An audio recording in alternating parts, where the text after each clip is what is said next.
Who is Tiffany Yancey? Oh wow.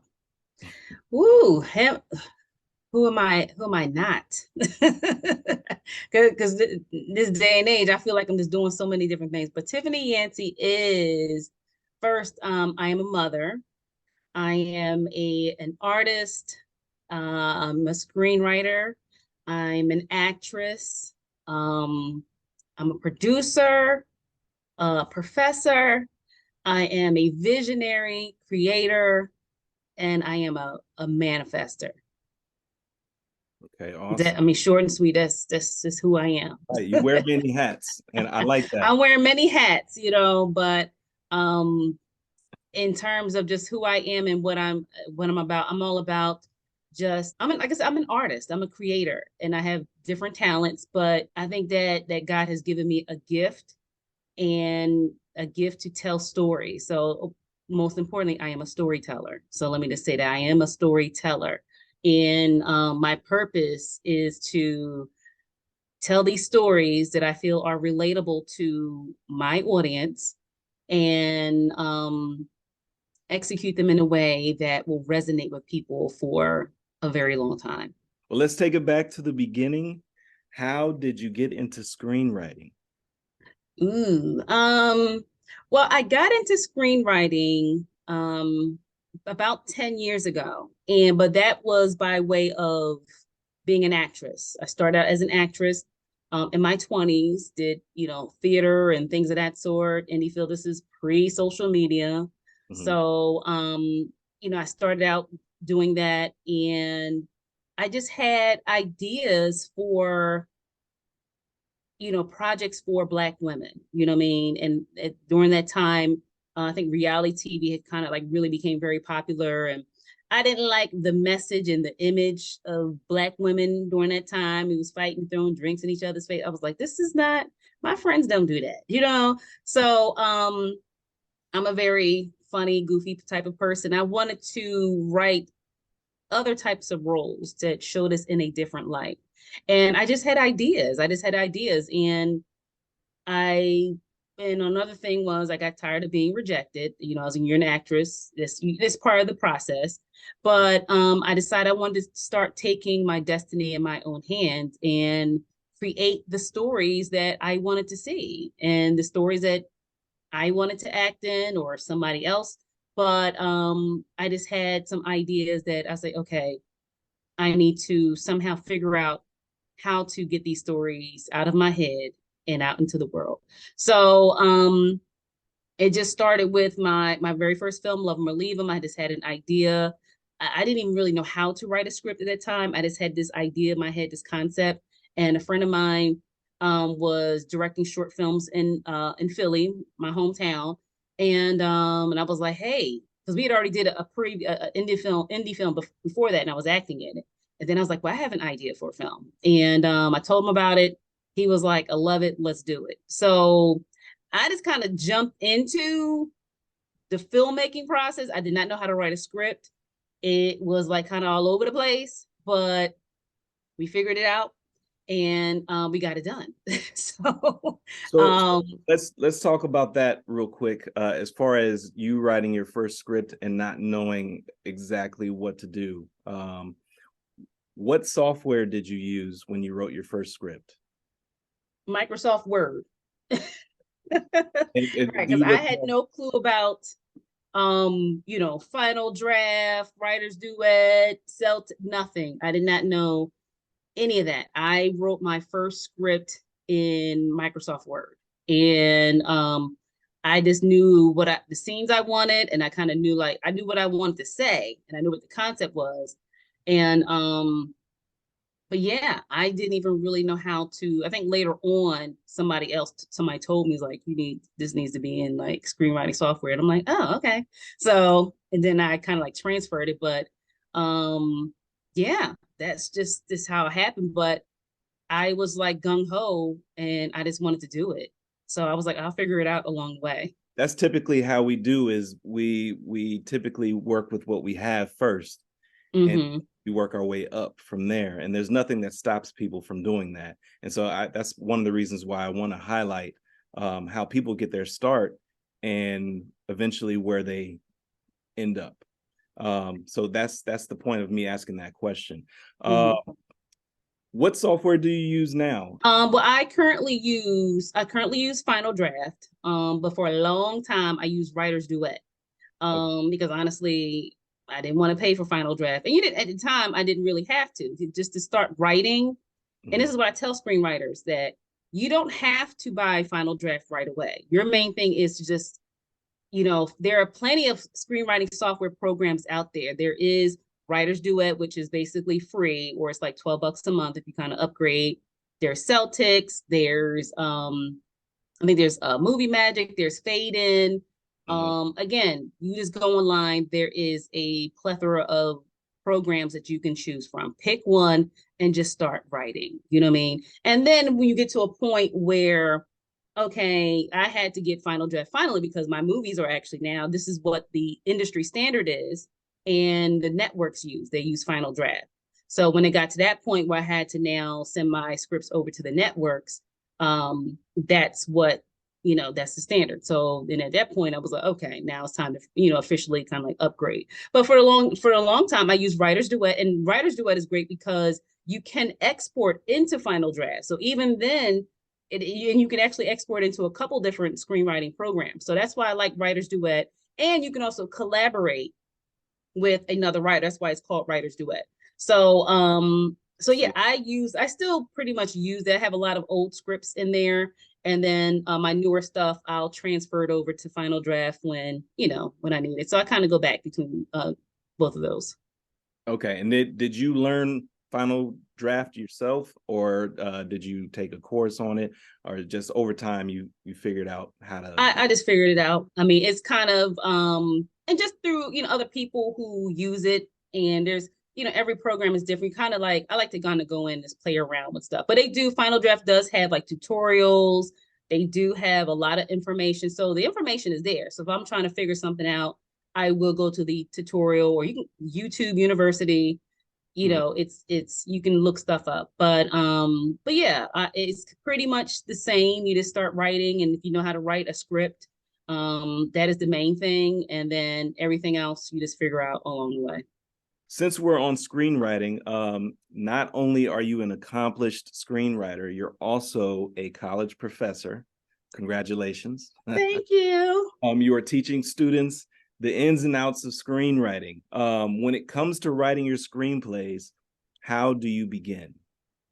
You have to begin, and this is why I tell my students, you have to begin with first an idea. Everybody got an idea. Since people find out that I write movies, everybody want to come to me with their idea. Okay, can that idea realistically, can that be a full movie? You know what I mean? Sometimes it's like, okay, it's good, but can it be a 90-page, 90 minute feature film? Right. So first have an idea, and what genre are you interested in writing? What do you lean towards? What do you feel that it naturally comes to you? And then start reading scripts, hence theblkscript.com. But no, seriously, start reading scripts. If you have an idea of a particular movie, whether it's a thriller, Christmas, horror, find a movie that's similar to your concept. You know what I mean? Because you have to get used to reading scripts. You need to know what a script looks like. How can you write a script if you don't even know how to format it, what it looks like? Like, you really need to study it. And so I say that first and foremost to my students is come up with an idea, find a movie that is similar to, and go online, find that script, get the script, watch the movie watch it at the same time. And then you'll start training your brain. And then from there, then you can I usually start with developing a log line, which is like, 2 sentences, protagonist, their stakes, journey, what have you. And then you just kind of build from there. Then we expand it to like your synopsis. Then I usually jump into your characters, who's the protagonist, who's the antagonist, what is the protagonist, what is their goal, what are they trying to accomplish, who's trying to stop them from accomplishing this goal. Again, stories is about two people, usually it's about conflict. So there's the main person trying to accomplish something, and someone or something is trying to stop that the protagonist from accomplishing that goal. And then you include supporting characters, and then you kind of, so once you kind of know who the story is about, then you flesh out the beats. So then we do like a beat sheet or outline. I teach my students to use the Save the Cat formula. And I know some writers are like, oh, Save the Cat is this, blah, blah, blah, blah, blah. But for new writers, they need a guide. They need structure. Right. This Save the Cat, provides you with a basic structure to follow. Then once you get to a certain, point in your career and your season, okay, you can find out a process that works for you. But for new writers, I say just start with Save the Cat, follow that beat sheet, because you got to start plotting out your story. And then you do your treatment in your script, So, but yeah, again, it's a process. You don't immediately jump into writing, you know what I mean? So a lot of people just want to jump right in, because then you start writing, and then where's it going? How do you know once you have a full story on your outline? Do you continue to add to it, or do you flush it out, and once you get to a certain point, you say, okay, well, this is the movie? Well, yeah, I mean, every story has a beginning, a middle, and the end.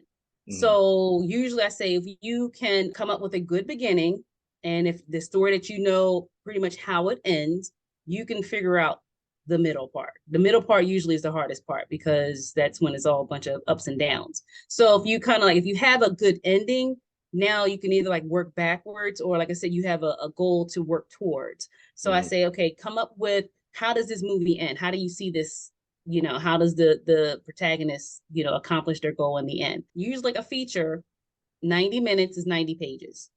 So I tell writers, shoot for 90 pages. If, between 90 and 110 is like the standard. Anything over than that is a little long. So if you're within those parameters, then you are, pretty good. Then you can, of course, you edit and change things up.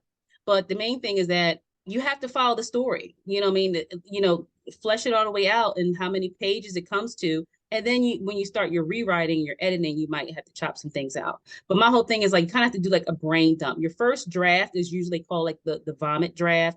You're just getting this whole story out. Get it all out of your head, write it all the way down, write everything down.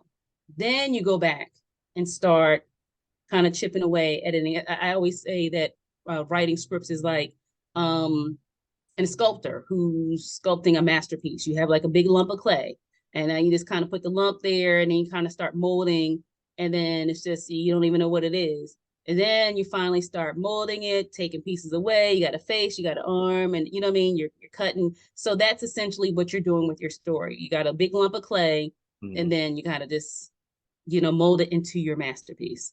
How important is character development when it comes to writing your story? When people watch a movie, they are investing 2 hours of their time and their life, and they are following primarily one particular character or person, or maybe an ensemble.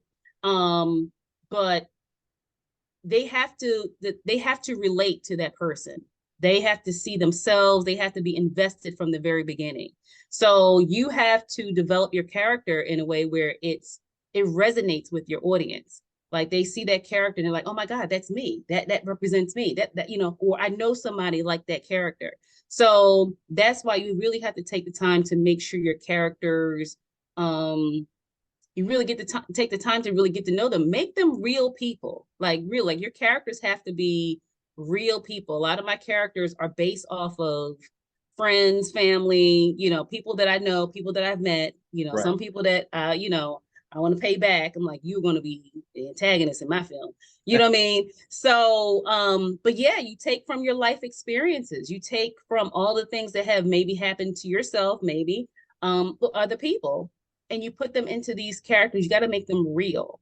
Right. And that goes with character development. So take time to really delve into their character, their personalities, their flaws, what they want. Like, again, we're human. So, you got to put, we have our flaws, we have our hiccups and things of that sort. put all that in there because that's what makes them real and relatable. So yeah, character development is very, very important. Okay. If you could give me 5 major things that every screenwriter should include in their script, what would they be? 5 things. How about we switch it to 3? If you could give me 3 major things. Well, conflict is number 1. Let me just say that. Conflict. Look, that might be all 3. Conflict, conflict, conflict. You know what I mean? That's because if not, the story's gonna be boring. You know what I mean? So so conflict, your character transformation, you know what I mean, their journey. We got to see them start one way and end one other way. So you definitely have to see their character transformation. You got to have a great dialogue. You know what I mean? Dialogue is, oh my God, it's so important. You know what I mean? It has to, it has to be, again, relatable to your audience. So it has to speak to your audience. So that's why, like, when I write comedy, I know how to write certain things that I know is going to be funny. You know what I mean? So your dialogue, great dialogue is very important. You know what I mean? Especially, like I said, you're writing comedy, you got to write some stuff that's going to really get people. You want something that's going, whatever it is, it has to evoke emotion, whether it's sadness, anger, laughter. You want your audience walking away with some sort of feeling. You know what I mean? So like your theme, and what is the message? That's another thing. I don't know how many we're at, 3, 4, but your theme, what is the message of your movie? You know what I mean? So I like to include something that when people walk away, now it's like, oh man, this, either it's going to change their life maybe, or make them kind of reflect on something. You want your story to touch your audience and that they will remember it and they go back and they'll refer it to other people. Right. So conflict, character transformation, your theme, a dope ending. You gotta have a great ending. You know what I mean? You gotta. I mean, well, you know what? Great beginning, great ending. You know what I mean? Like that goes and of course the middle's got to be good too. But you got to hook people in from the beginning, and then you take people on this journey. That ending better be good. You know what I mean? Because people will be mad. And they be like, I spent 2 hours watching this and you telling me, you know what I mean? So you gotta have a great ending. And I think was that 5, 3 or 5, 3 to 4? That was between 3 and 5, somewhere in there. But that's good. I'll take that. Okay. Answer. Yeah. Yeah. I'm sure there's some other things gonna pop up later on. I'm like, dang, I should have said this. But those are the main things that kind of off the top of my head. Let's move a little bit into Black Girl Erupted. I watched it last night. I thought it was really good. Thank you. Yeah. I like how everything how the story played out, and man, I'm drawing a blank on the main character's name. But Raina Cole. Yeah, you could feel her emotion. You can feel what she was going through, and some of the trauma that she was holding inside. And once you found, once you were able to unpack all of that, you could understand her character a lot better. You wrote Black Girl Erupted, which tackles a lot of different issues that Black women face within our community, such as stress, childhood trauma, anxiety, depression, anger management, etc. Why was it important for you to incorporate these issues into your script? Well, I mean, the main thing, this was for the BET Health Initiative. Well, this is the initiative that BET Her has started doing. I believe they started in 2019, where they were doing, they initially started with short films that was about breast cancer awareness and mental health awareness within Black women. So before, they were doing short films. This year, they decided they wanted to do a full feature. So that was basically the assignment. That was the assignment. So it was like, okay, and it wasn't just, I had to submit a concept. I had to submit a treatment to Megamind, the production, along with other writers.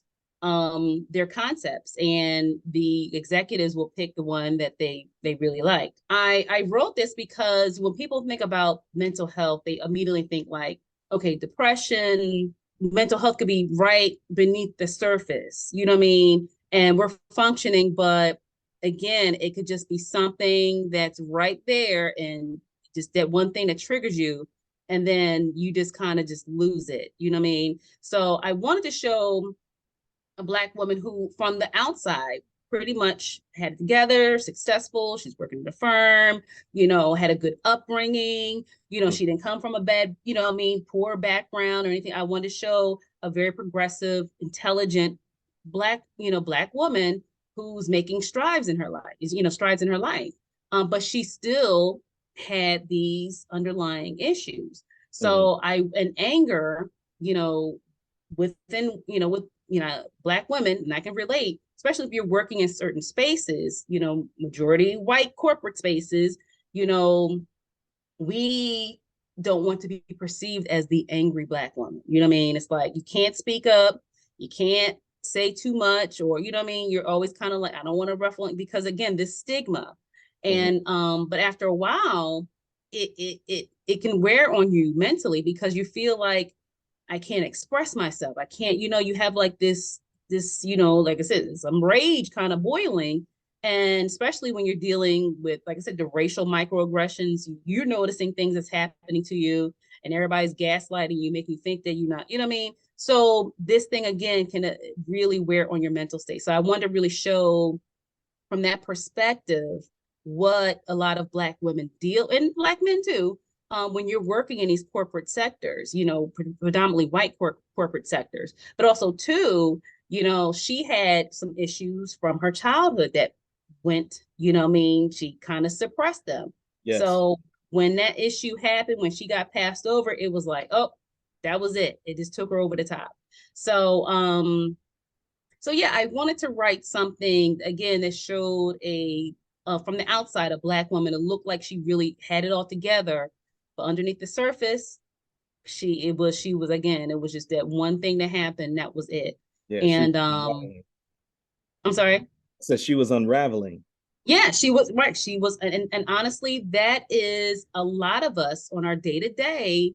Yes. We're just out here trying to, get ahead, pay your bills, live your life, and it's kind of like, okay, I got to put on this facade that I'm good, when in actuality you're really not.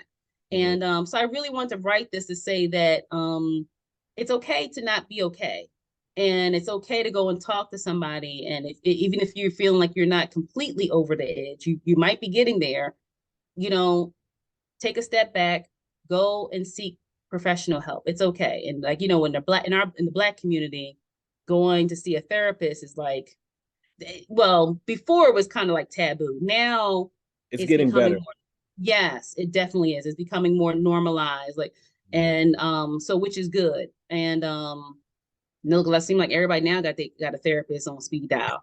So, but hey, I would rather, be that than folks, continue to suppress, their underlying issues. So, because we a lot of us have issues that need to heal, and they can't just keep, letting it go unnoticed and unfazed, because it gets passed down, generational trauma. Right. So, yeah, anyway, I know that was a long answer, but that was pretty much why. that was a good answer. And I'm glad that you actually incorporated seeking professional help, and, seeking a therapist, and you show, the beginning phases of that, and then going through it, and then, without giving much away, but it resolves. There's a resolution there, and I'm glad to see that there was a resolution there. Yeah, absolutely. It wasn't left open-ended, and there was some clarity that was found, and some peace. And yes, we need to see that on TV as well. Yes. I wanted to see, yes, we have the trauma, but I wanted to see the resolution to that. I wanted to see her finally, coming to terms with it. Like I said, her journey. She started out one way, and then we see her end, another. So everybody, can go on this journey, this transformation with Raina, and they could totally relate to it. I had so many people reaching out to me and saying, "Oh my God, this movie, that was me. I can relate to this. I felt like this, or I know somebody that, you know what I mean?" And that made me feel so good that I'm able to write, something that, again, that touched people. Yes. And hopefully, you know, people will now say, you know what, I'm going to go and and the show the therapy. I mean, that was actually part of the initiative, was that we had to show the therapy scenes. We had to show, the character go through this. So that was a part of, we had to include that in the script. So, but Awesome. now showing that, now people can see the scene, like, you know what, therapy don't look that bad. It's just like you on the couch just talking, and yeah, you know what I Right. mean? So yeah, it was a great eye opener. Sometimes you just need that person to talk to and to be able to unpack what you're going through and have that shoulder to lean on. Where otherwise, you might turn to a family member or a friend, and they might not necessarily understand what it is that you're going through. Right. And they're not a professional, you know what I mean? And I have to give a shout out to Betty Hepler. She was the psychotherapist that I consulted when I was writing, because, I'm not a therapist. Uh, I haven't, been through therapy. So I wanted to make sure those scenes were authentic. And I was already working with Betty on another project, but I said, look, I'm writing this project. I have to make sure that these scenes are authentic and real, because I don't want other therapists, seeing the movie and they be like, who wrote this? This is not right. You know what I mean? So she gave me insight on what the therapist should say, the right questions and the response. So when you see those scenes, like, she really helped me. She gave me some good guidance on how to develop those therapy scenes. So shout out to Betty for Shout helping out to me. Betty. Yes. And Yes. it's good that you actually took the time out and sought out a therapist and got the proper information, and how to go about writing it, and what aspects are important to include in the script, and maybe some things that you don't necessarily have to include, but it got the point across.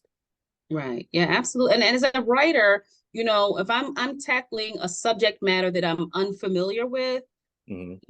I'm going to seek a professional. This is, if I'm going to be writing about, an astronaut, if I know somebody who's an astronaut, guess what? I'm going to call them and say, hey, give me some advice and, technique or whatever, the terms, the language, Hmm. all of that, and as writers, you should be doing research. That's what comes in, is research. If you're not in that particular field, find somebody who's in there, and consult with them.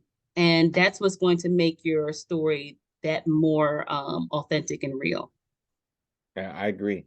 I agree. When did you find out that your script was chosen by BET? How did that make you feel? They told me that my script was officially selected in the beginning of December of 2022.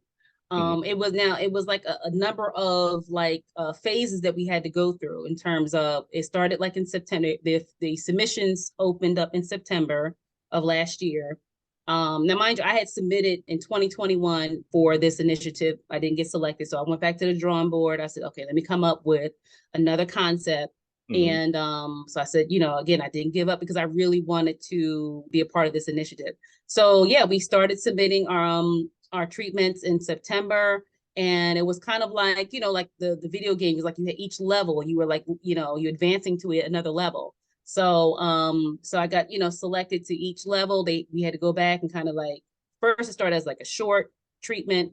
Then he Hmm. was like, well, we decided to do a feature. So then I had to go back, rewrite it as a feature treatment, had to submit that. Then he was like, well, we want the first 10 pages. I had to write the first 10 pages, submitted that. And again, it was like you had to advance through levels. So finally, Kristen, who's the VP of Megamind, because Megamind Media has the production deal with BET.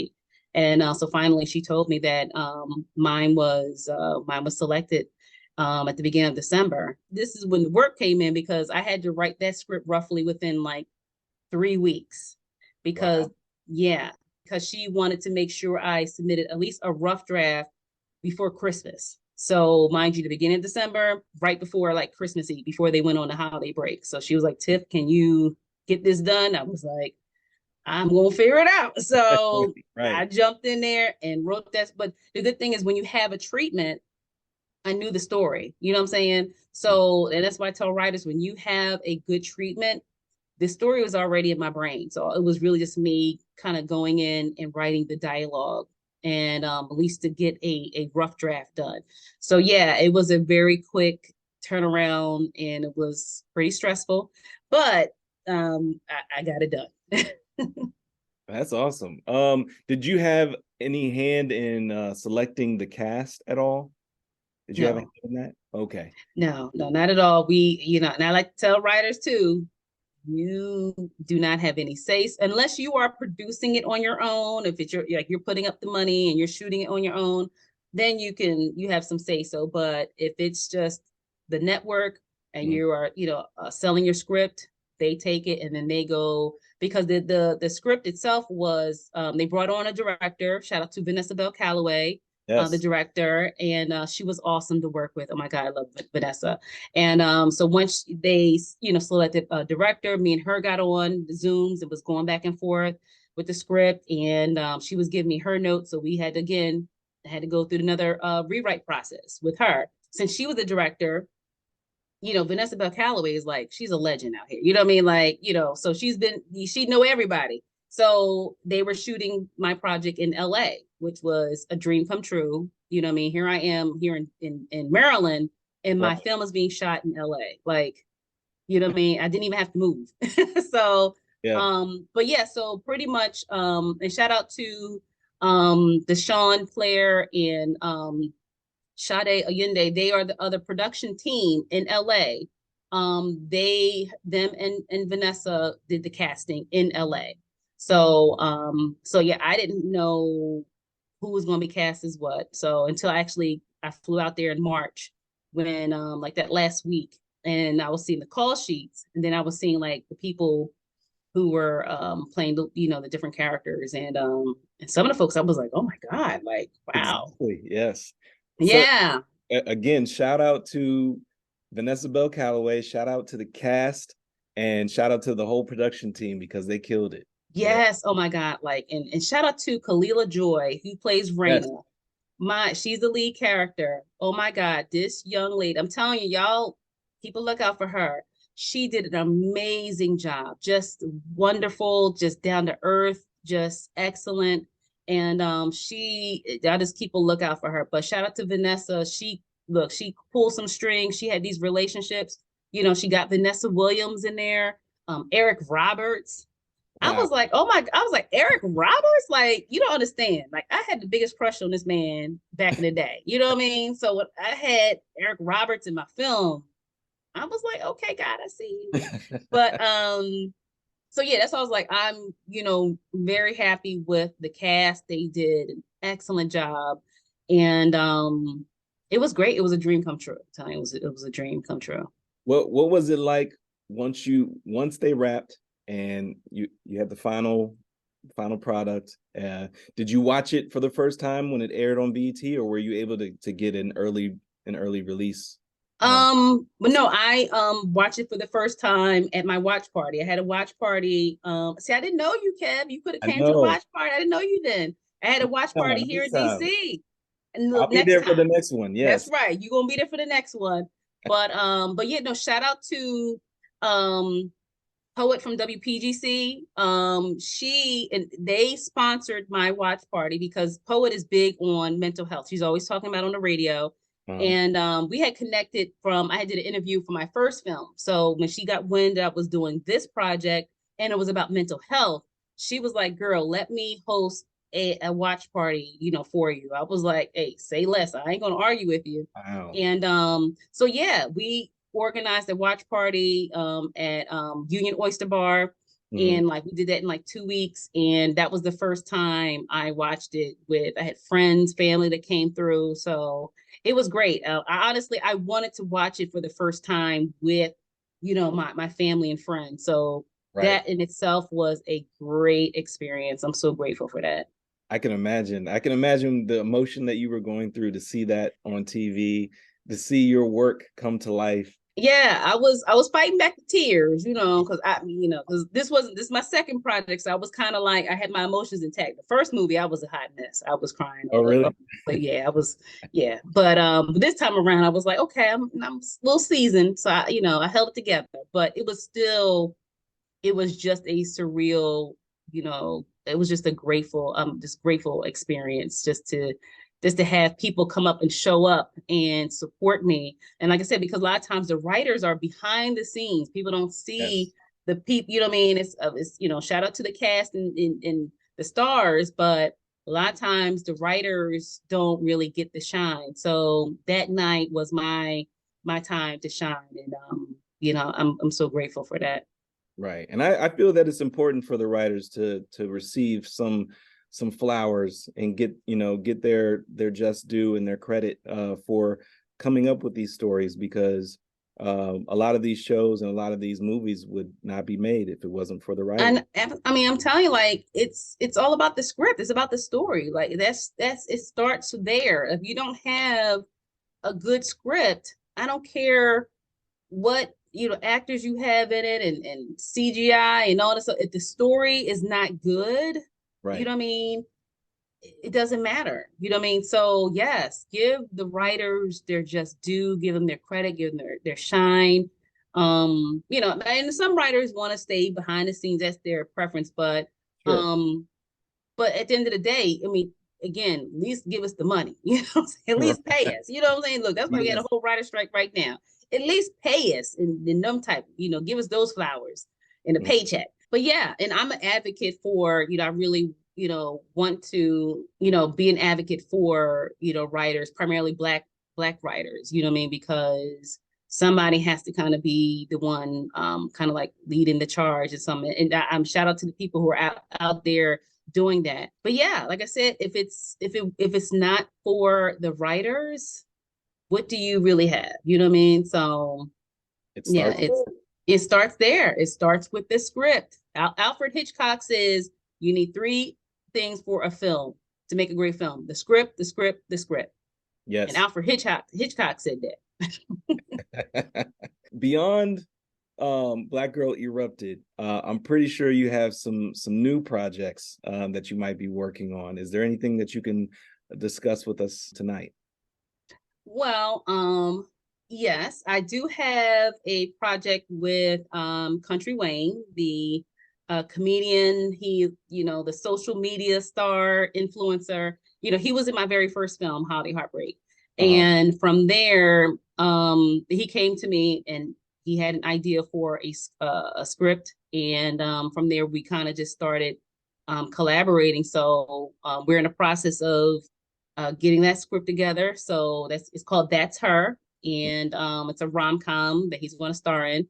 So I'm really excited for that. The strike things have kind of delayed a little bit, so we'll see when Right. that will go into production. But currently working on that. I do have another project that I'm going to be commissioned to write for Megamind called Moneymaker. This is like an urban drama based off of a book. Okay. So I'm excited for that one because that one's it's a little hoodish. I'm like, yes, I can show the little hood side of me. The little street side. There you Little go. street side, little streets, that's a little street side. So yeah, I'm excited to write that. That's coming up next. And then I'm actually gonna be writing and producing my own project, The Introvert Life, that I'm actually gonna be starring in. Good. And I'm gonna do a couple episodes for YouTube. I did the pilot back in 2019, and now I have, I thankful the Black Girl Erupted, people now generating interest and they're like, oh, what else you got? And they're bringing some money to the table. So I'm like, okay, now we can do something. So I'm actually in the process of writing a couple episodes for the Introvert Life and putting that out there. And we're going to see what happens. But I do have some other things in the works, but we'll see. So, but for right now, those are the next things on my slate. Okay. Well, if you get your web series underway and you need a platform to put it on besides YouTube, Okay. the Black Script got you. We're working on our own streaming network as well. So All right. Yeah, All right. Hey, we can talk. We can talk because I mean that is another thing too, is that of course I'm writing for networks, but I say to for writers, don't wait on that. You have, all these other streaming platforms at your disposal that exactly. wasn't there before. You know what I mean? Take advantage of it. You know what I mean? Write your project so then you can be be a writer director, be the producer, be the star. Right. You can cast the people that you want. You have more control over what happens. So do a short film. Just, again, there's so many avenues now. There's really no excuse to just write your project, link up with, find a production team, of course, vet people and stuff like that. And then just get out there and that's what I did my first film, Love 'em or Leave 'em. I didn't know what I was doing, but we got it done. Right. And that kind of like catapulted my career to a certain extent. So yeah, you just got to go for it. And you're going to make mistakes, but they're all learning lessons. So Right. yes, you You just got got to to just do start it. somewhere.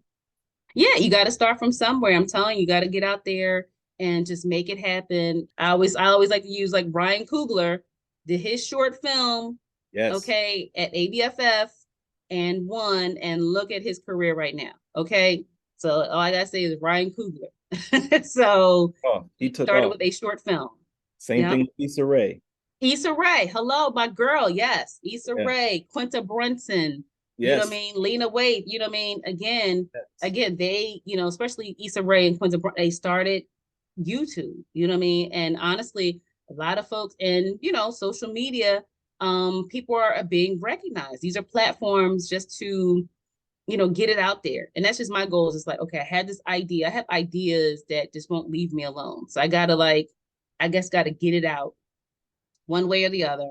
But I do want to start just writing. I have a couple TV ideas that I want to kind of start developing. So I'm in the process of taking some TV writing classes. You know, I mean, I'm always learning, and that's the thing. I'm always learning because this business it changes so much. So you really want to be abreast on as much information as you can. Right. So I'm always going to be sharpening my skills, and I feel like the feature thing, I'm pretty good at it now. I think I got it down packed to a certain extent. But now it's like, okay, TV. What's that about? So that's my next venture. Right. So So are you stay tuned. are you looking for episodic or still sticking to features? I'm doing both. Oh, I'm Oh, gonna do wow. both. Oh yeah, yeah. Oh, I'm doing both. Yeah, I'm starting. Features my foundation, Right. but yeah, I'm gonna do TV too. Yes, absolutely. Yeah, you Awesome. got. I mean, I think you should know how to do both. You should definitely broaden your horizons so that way when the opportunity comes, Yeah, you absolutely. have those options to choose from. Exactly. As a writer, you should, again, be always sharpening your skills, and you don't want to be in a box. And that's just my personal opinion, because you have these opportunities that will come to you just so if people see your work, they know you can do feature and know you can do some episodic too. Mhm. You know what I mean? You're going to be above, cut above the rest. So always be sharpening your skills as a writer, whether it's TV or film, and just put stuff out there. Do you have any words of encouragement for aspiring and up and coming screenwriters like yourself? And to add on top of that, young Black aspiring women of color? Find your voice. What is the story that you've always wanted to see? You know what I mean? That you have not seen. Mhm. I know, they say there's nothing new under the sun. What is that one story that resonates with you that you have not seen? Or maybe you've seen something like, okay, I can do a different version of that.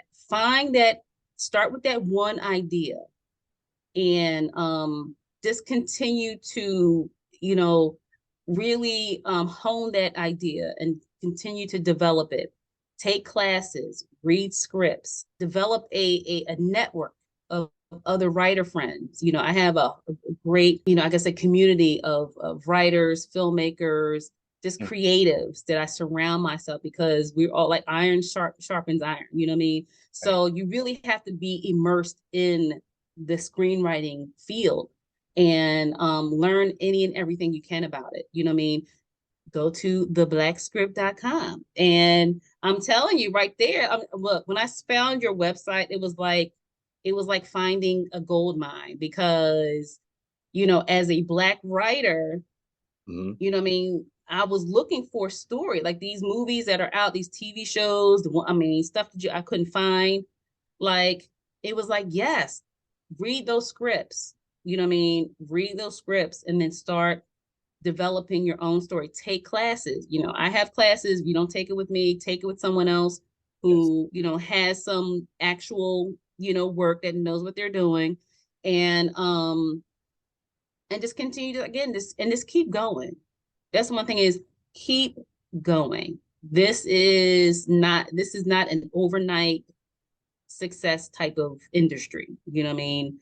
Mhm. It's a marathon, not a sprint. So you're going to get discouraged. You're going to, feel like quitting, but just know that you should be in this because you really love this. This is your passion. And you're not going to make a lot of money you know what I mean, at the very beginning. It takes time. That's going to come later. Right. So that's why you really have to be passionate about what you're doing and passionate about your story, and just don't give up.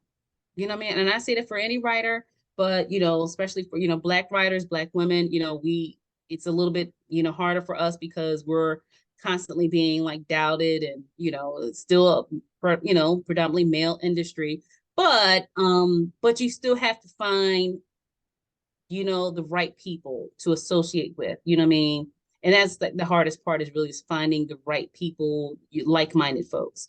And once you find like your tribe, find your tribe, just keep rocking with those people and just get out there and just create. Just go. Just do it. You can't just be sitting on the sidelines. You gotta jump in.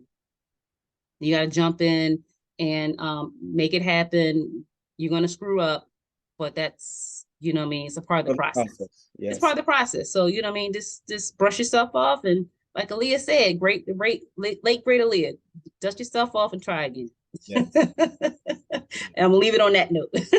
So, real quick, you do have classes. You Mhm. are teaching a course, and you also have an ebook. Go ahead and plug your ebook that you're working on, so that way, once you're ready to launch that, people know where to go to pick that up from you. Oh, well, yeah, it's already launched. It's You on go. Tiffany Yancey, www.tiffanyyancey.com. Go to my website. My ebook is How to Write Your Script in 8 weeks or Less. It pretty much is a complete guide from beginning to end, how to get your movie idea down onto paper. And it's just a step-by-step process. And I actually include the outline and the treatment for Black Girl Erupted in the book. So, and it's the actual treatment that got my film greenlit for BET. So it is a very valuable tool. It's $47. You know what I mean? It's worth it because, like, for people who can't take my class or what have you, just again read a book. Get some information. So I've been through it. I'm sharing with you my knowledge. So get the book. I do have a eight along with the book. I'm having a 8 week screenwriting class. So actually starts next week. Hopefully some folks will sign up. But I'm taking you through the process of, again, from the very beginning, from idea, the conception to the end. And then I give you one-on-one feedback. And that's the main thing too, is a lot of writers, they need that feedback. You need somebody to read over their treatment, give them some guidance. So that's what I do with my class, and then along, the book. If you sign up for the class, you get the book. It's included. It's free with the class. So, and I'm also offering screenwriting consultation services. So if you have a script Mhm. and you need somebody to read it, give you some notes on it, I am offering that. I do one-on-one sessions as well. So yeah, just go to my website. All my info's on there, and come holler at me. Yes, for those who are watching, definitely go to Tiffany's website. Definitely buy the book. Join the course if you can. Um, Tiffany, it was really good talking to you. I appreciate your time. And we're gonna link up. We're gonna link up and make this Yes, happen. I'm gonna come to that film festival, and we're gonna as talk you some more. should. Yeah, we're gonna talk some more. Yeah, absolutely. Yeah, thank you so much for having me. I know we were kind of like trying to go back and forth when we gonna do it, but I was like, look, just hop on the Zoom and let's get it done. But yeah, thank you so much for having me and having me on this platform to share my experience. And I just realized that I have a gift, and this is my purpose. Is not just about me. I want to, as I'm making strides in my career, I want to help, bring my people along with me. And so I feel like it's my duty to do that. So thank you for having me. And yeah, we gonna wrap. We gonna make some things happen. So this is just the beginning. So Awesome. Sounds good, man. Sounds good. Tiffany Yancey, guys.